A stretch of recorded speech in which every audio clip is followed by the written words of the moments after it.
ये आकाशवाणी रायपुर है। प्रादेशिक समाचार बुलेटिन के साथ मैं सुषमा श्रीवास।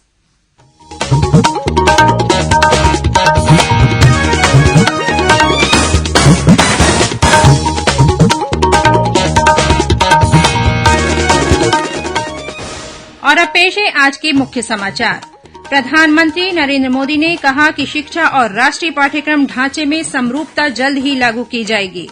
इस मौके पर स्कूलों के लिए पीएम श्री योजना के तहत 630 करोड़ रुपए की पहली किस्त जारी की। मुख्यमंत्री ने आज कोरबा जिले में 1320 मेगावाट के super critical thermal power station का किया शिलान्यास। प्रधानमंत्री कल सुबह 11 बजे आकाशवाणी पर मन की बात कार्यक्रम में देश विदेश के लोगों के साथ विचार साझा करेंगे। और मुहर्रम आज छत्तीसगढ़ सहित देश के विभिन्न भागों में श्रद्धा और आस्था के साथ मनाया जा रहा है।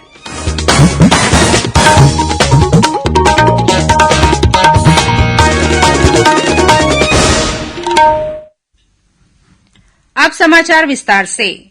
प्रधानमंत्री नरेंद्र मोदी ने कहा है कि शिक्षा में भारत को सफल बनाने और देश की किस्मत बदलने की ताकत है। उन्होंने कहा कि 21वीं सदी के भारत को बदलने में शिक्षा ने महत्वपूर्ण भूमिका निभाई है। श्री मोदी आज दिल्ली के प्रगति मैदान में भारत मंडपम में अखिल भारतीय शिक्षा समागम के समापन सत्र को संबोधित कर रहे थे। प्रधानमंत्री ने कहा कि पिछले 3 वर्षों में राष्ट्रीय शिक्षा नीति को मिशन मोड में लागू किया गया है। श्री मोदी ने कहा कि राष्ट्रीय शिक्षा नीति समरूपता लाएगी और जल्द ही राष्ट्रीय पाठ्यक्रम ढांचे को लागू किया जाएगा। देश भर के सभी केंद्रीय माध्यमिक शिक्षा बोर्ड सीबीएसई स्कूलों में एक जैसा पाठ्यक्रम होगा। 22 भारतीय भाषाओं में किताबें प्रकाशित की जा रही है। कार्यक्रम के दौरान श्री मोदी ने 6707 स्कूलों के लिए पीएम श्री योजना के अंतर्गत 630 करोड़ की पहली किस्त जारी की। उन्होंने विभिन्न भाषाओं में प्रकाशित पाठ्य पुस्तकों का भी लोकार्पण किया। मुख्यमंत्री भूपेश बघेल ने आज कोरबा जिले में 1320 मेगावाट के super critical thermal power station का शिलान्यास किया। यहां 660 मेगावाट की 2 इकाइयां स्थापित होंगी, जिसकी अनुमानित लागत लगभग 12,915 करोड़ रुपए है। यह super critical thermal power station प्रदेश का सबसे बड़ा और आधुनिक संयंत्र होगा। वर्तमान में छत्तीसगढ़ राज्य विद्युत उत्पादन कंपनी की कुल उत्पादन क्षमता 2,978 मेगावाट है। वहीं मुख्यमंत्री ने कोरबा में स्वामी आत्मानंद शासकीय अंग्रेजी माध्यम आदर्श महाविद्यालय और प्रियदर्शनी इंदिरा स्टेडियम परिसर में आवासीय खेल अकादमी का शुभारंभ किया। खेल अकादमी में खिलाड़ियों को फुटबॉल, वॉलीबॉल, बास्केटबॉल और स्वीमिंग जैसे खेल का प्रशिक्षण मिलेगा। इसके अलावा मुख्यमंत्री ने कोरबा में स्वर्गीय बिसाहू दास महंत स्मृति मेडिकल कॉलेज के नए भवन का भूमि पूजन किया। यह भवन 124 एकड़ में 325 करोड़ रुपए की लागत से तैयार होगा। साथ ही मुख्यमंत्री ने अपने कोरबा प्रवास के दौरान ई पुस्तकालय और प्यारेलाल कंवर स्मृति पुस्तकालय का लोकार्पण तथा कलेक्ट्रेट कार्यालय परिसर में छत्तीसगढ़ महतारी की प्रतिमा का अनावरण भी किया। राज्य सरकार ने भारतीय प्रशासनिक सेवा के 14 अधिकारियों के तबादला आदेश जारी किए हैं। आदेश के मुताबिक केडी कुंजाम को बिलासपुर संभाग का आयुक्त बनाया गया है। वहीं सौरभ कुमार को कोरबा कलेक्टर और संजीव कुमार झा को बिलासपुर जिले के कलेक्टर के पद पर पदस्थ किया गया है। एक अन्य आदेश में नीलेश कुमार क्षीरसागर को संयुक्त मुख्य निर्वाचन पदाधिकारी बनाया गया है।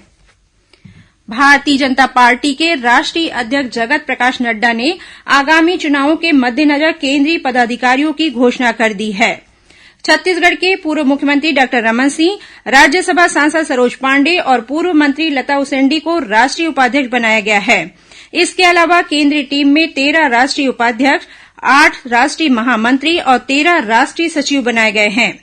साथ ही राष्ट्रीय महामंत्री संगठन, राष्ट्रीय सह संगठन महामंत्री, कोषाध्यक्ष और सह कोषाध्यक्ष की भी नियुक्ति की गई है। छत्तीसगढ़ उच्च न्यायालय के मुख्य न्यायाधीश रमेश सिन्हा ने कल जांजगीर चांपा जिला न्यायालय परिसर का आकस्मिक निरीक्षण किया। निरीक्षण के दौरान उन्होंने परिसर में अस्त व्यस्त पार्किंग, कोर्ट प्रांगण में आवारा पशुओं का विचरण, भवन की दीवारों में सीपेज और वॉशरूम अस्वच्छ होना पाया। इस पर उन्होंने नाराजगी व्यक्त करते हुए सभी समस्याओं के जल्द निराकरण के लिए जिला न्यायाधीश को निर्देश दिए। मुख्य न्यायाधीश ने बिलासपुर केंद्रीय जेल का भी आकस्मिक निरीक्षण किया। इस मौके पर उन्होंने बंदियों को दी जाने वाली मूलभूत सुविधाओं की जानकारी ली और इसमें आवश्यक सुधार करने के निर्देश दिए। मुख्य न्यायाधीश ने कहा कि बंदियों को कानून का वास्तविक ज्ञान सरल भाषा में दिए जाए ताकि उनके जीवन में सुधार आए और वे अपराध की ओर अग्रसर नहीं हों। उप मुख्यमंत्री और स्वास्थ्य मंत्री टीएस सिंहदेव ने कहा है कि प्रदेश में आंखों की बीमारी कंजक्टिविटिवाइटिस से बचाव के लिए पर्याप्त मात्रा में आई ड्रॉप्स और दवाइयां उपलब्ध है। उन्होंने लोगों से डॉक्टरी सलाह के बिना स्टेरॉइड युक्त एंटीबायोटिक का उपयोग नहीं करने की अपील की है। रायपुर में मीडिया से बातचीत करते हुए श्री सिंहदेव ने बताया कि प्रदेश के स्कूलों, कॉलेजों और छात्रावासों में कंजक्टिवाइटिस से बचाव और रोकथाम के लिए जानकारियां प्रसारित की जा रही है। इस बीच लोक शिक्षण संचालनालय ने जिला शिक्षा अधिकारियों को निर्देश दिए हैं कि स्कूलों में जो बच्चे आई फ्लू से प्रभावित हैं उन्हें स्वस्थ होने तक स्कूल न आने और घर पर रहने की सलाह दें। भारतीय जनता पार्टी ने छत्तीसगढ़ में कथित गौठान घोटाले की सीबीआई जांच कराने की मांग की है। पार्टी के प्रदेश अध्यक्ष अरुण साव ने आज रायपुर में पत्रकारों से चर्चा करते हुए आरोप लगाया कि प्रदेश में गौठानों के नाम पर 1300 करोड़ रुपए का घोटाला हुआ है। उन्होंने कहा कि गौठानों में न ही गाय है और न ही गोबर। प्रधानमंत्री नरेंद्र मोदी कल सुबह 11 बजे आकाशवाणी पर मन की बात कार्यक्रम में देश विदेश के लोगों के साथ विचार साझा करेंगे। यह मासिक रेडियो कार्यक्रम की 103वीं कड़ी होगी। यह कार्यक्रम आकाशवाणी और दूरदर्शन के समूचे नेटवर्क पर प्रसारित होगा। आकाशवाणी, दूरदर्शन, समाचार और सूचना तथा प्रसारण मंत्रालय के यूट्यूब चैनलों पर भी इस कार्यक्रम का सीधा प्रसारण किया जाएगा। हिन्दी प्रसारण के तुरंत बाद क्षेत्रीय भाषाओं में भी मन की बात कार्यक्रम का प्रसारण किया जाएगा। प्रादेशिक समाचार एकांश आकाशवाणी रायपुर द्वारा प्रस्तुत कार्यक्रम जिले की चिट्ठी का प्रसारण कल शाम 6:05 से 6:10 तक किया जाएगा। इस कार्यक्रम को छत्तीसगढ़ स्थित आकाशवाणी के सभी केन्द्र रिले करेंगे। इस बार के अंक में महासमुंद जिले की गतिविधियों के बारे में जानकारी दी जाएगी। श्रोताओं, कल रविवार को हल्बी और गोंडी बोली में समाचार बुलेटिन प्रसारित किए जाएंगे। ये दोनों बुलेटिन आकाशवाणी केन्द्र जगदलपुर से प्रसारित किए जाएंगे। इन्हें बस्तर संभाग में सुना जा सकेगा। हल्बी में समाचार बुलेटिन सुबह 7:30 बजे से और गोंडी में समाचार बुलेटिन शाम 6:30 बजे से प्रसारित किया जाएगा। सुकमा जिले में आज सुरक्षा बलों और माओवादियों के बीच मुठभेड़ हुई। पुलिस अधीक्षक किरण चौहान ने घटना की पुष्टि करते हुए बताया कि डीआरजी और कोरबा बटालियन के जवान केड़वाल इलाके में सर्चिंग अभियान पर निकले थे। इसी दौरान माओवादियों ने सुरक्षा बलों पर गोलीबारी शुरू कर दी। जवानों ने भी जवाबी कार्रवाई की। पुलिस के अनुसार इस मुठभेड़ में करीब 6 माओवादी घायल हुए हैं। छत्तीसगढ़ में आगामी विधानसभा चुनाव को देखते हुए मतदाता सूची विशेष संक्षिप्त पुनरीक्षण कार्यक्रम के तहत 2 अगस्त को सभी मतदान केन्द्रों में मतदाता सूची का प्रारंभिक प्रकाशन किया जाएगा। मतदाता सूची में नाम जोड़ने, काटने और संशोधन के लिए 2 अगस्त से 31 अगस्त तक दावा आपत्ति लिए जाएंगे। इस दौरान 12 और 13 अगस्त तथा 19 और 20 अगस्त को मतदान केन्द्रों में विशेष शिविर आयोजित किए जाएंगे। मतदाता सूची का अंतिम प्रकाशन को 4 अक्टूबर को होगा। छत्तीसगढ़ की मुख्य निर्वाचन पदाधिकारी रीना बाबा साहेब कंगाले ने सभी पात्र और पंजीकृत मतदाताओं के नाम मतदाता सूची में जुड़वाने के लिए विभिन्न गैर सरकारी संस्थाओं से भी सहयोग करने की अपील की है। गरियाबंद के शासकीय वीर सुरेन्द्र साय स्नातकोत्तर महाविद्यालय अमृतकाल के 5 प्रण के थीम पर जिला स्तरीय युवा उत्सव का आयोजन किया गया।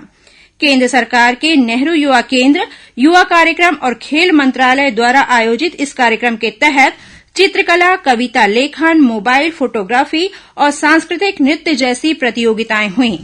इसमें बड़ी संख्या में प्रतिभागियों ने हिस्सा लिया। मुहर्रम आज देश के विभिन्न भागों में श्रद्धा और आस्था के साथ मनाया जा रहा है। करबला में सत्य और न्याय की रक्षा के लिए पैगंबर मोहम्मद के नवासे हजरत इमाम हुसैन और उनके साथियों की शहादत की याद में मुहर्रम मनाया जाता है। इस मौके पर ताजिया निकाले जाते हैं और करबला के शहीदों के सर्वोच्च बलिदान की याद में मजलिसों का आयोजन किया जाता है। इधर छत्तीसगढ़ में भी मुहर्रम के मौके पर राजधानी रायपुर सहित कई शहरों में ताजिए निकाले जा रहे हैं।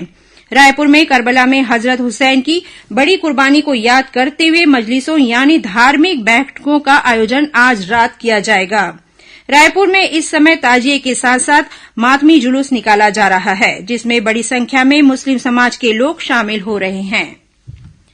प्रदेश में पिछले कुछ दिनों से हो रही लगातार बारिश से कई नदी नाले उफान पर हैं। वहीं नदी नाले का जलस्तर बढ़ने से कई दूरस्थ इलाकों का मुख्यालय से सड़क संपर्क टूट गया है। सुकमा जिले के कोंटा में बाढ़ जैसे हालात बन गए हैं। छत्तीसगढ़ को तेलंगाना से जोड़ने वाले नेशनल हाईवे पर पानी भरने से मार्ग पर आवागमन बाधित हुआ है। जिला कलेक्टर हरीश एस ने कोंटा के बाढ़ प्रभावित इलाकों का दौरा किया और निचले इलाके में रहने वाले लोगों को राहत शिविरों में ले जाने के निर्देश दिए हैं। वहीं राजनांदगांव जिले के कोपेनवा गांव में खेत में काम कर रही 2 महिलाएं आकाशीय बिजली की चपेट में आ गई हैं। इनमें से एक महिला की मौत हो गई, वहीं एक अन्य महिला को गंभीर हालत में अस्पताल में भर्ती कराया गया है। इस बीच प्रदेश में अगले 24 घंटों के दौरान अनेक स्थानों पर हल्की से मध्यम वर्षा होने की संभावना है। मौसम विभाग ने 1-2 स्थानों पर भारी वर्षा होने की भी चेतावनी दी है। और अब कुछ खबरें संक्षेप में। सरगुजा जिले के उदयपुर थाना क्षेत्र में ग्राम दावा के पास राष्ट्रीय राजमार्ग पर एक यात्री बस के अनियंत्रित होकर पलट जाने से उसमें सवार 18 यात्री घायल हो गए हैं। इनमें से 6 घायलों को बेहतर इलाज के लिए अंबिकापुर मेडिकल कॉलेज रेफर किया गया है। और दुर्ग पुलिस ने भिलाई के सुपेला थाना क्षेत्र में ऑनलाइन सट्टा ऐप रेड्डी अन्ना के खिलाफ कार्रवाई करते हुए 4 आरोपियों को गिरफ्तार किया है। आरोपियों के पास से laptop, mobile, ATM card, chequebook, passbook सहित अन्य दस्तावेज बरामद किए गए हैं। अंत में मुख्य समाचार एक बार फिर। प्रधानमंत्री नरेंद्र मोदी ने कहा कि शिक्षा और राष्ट्रीय पाठ्यक्रम ढांचे में समरूपता जल्द ही लागू की जाएगी। इस मौके पर स्कूलों के लिए पीएम श्री योजना के तहत 630 करोड़ रुपए की पहली किस्त जारी की। मुख्यमंत्री ने आज कोरबा जिले में 1320 मेगावाट के super critical thermal power station का किया शिलान्यास। प्रधानमंत्री कल सुबह 11 बजे आकाशवाणी पर मन की बात कार्यक्रम में देश विदेश के लोगों के साथ विचार साझा करेंगे। और मुहर्रम आज छत्तीसगढ़ सहित देश के विभिन्न भागों में श्रद्धा और आस्था के साथ मनाया जा रहा है। इसी के साथ प्रादेशिक समाचार बुलेटिन समाप्त हुआ। नमस्कार।